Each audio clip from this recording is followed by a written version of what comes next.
ज़बूर 103 खुदा की मोहब्बत। ए मेरी जान खुदावन को मुबारक कहे, और जो कुछ मुझ में है उसके कदूस नाम को मुबारक कहे। ए मेरी जान खुदावन को मुबारक कहे, और उसकी किसी नेमत को फरामोश ना कर। वो तेरी सारी बदकारी को बख्शता है, वो तुझे तमाम बीमारियों से शिफा देता है।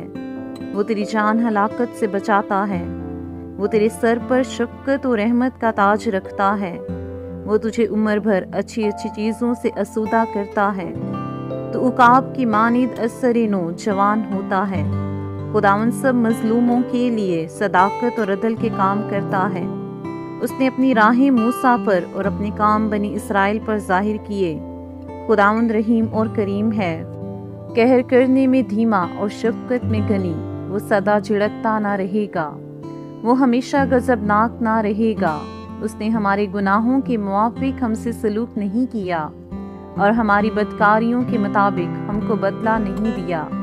क्योंकि जिस कदर आसमान ज़मीन से बुलंद है, उसी कदर उसकी शफ़क़त उन पर है जो उससे डरते हैं। जैसे पूरब पश्चिम से दूर है, वैसे ही उसने हमारी ख़ताएँ हमसे दूर कर दी। जैसे बाप अपने बेटों पर तरस खाता है, वैसे ही खुदावन उन पर जो उससे डरते हैं तरस खाता है। क्योंकि वो हमारी सरिश्त से वाकिफ़ है। उसे याद है कि हम खाक हैं। इंसान की उम्र तो घास की मानिंद है। वो जंगली फूल की तरह खिलता है कि हवा उस पर चली और वो नहीं, और उसकी जगह उसे फिर ना देखेगी।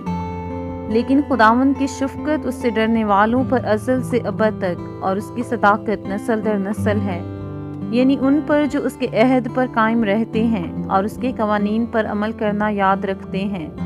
खुदावन ने अपना तख्त आसमान पर कायम किया है, और उसकी सल्तनत सब पर मुसल्लत है। ए खुदावन के फरिश्तों, उसको मुबारक कहो, तुम जो ज़ोर में बढ़कर हो और उसके कलाम की आवाज़ सुनकर उस पर अमल करते हो।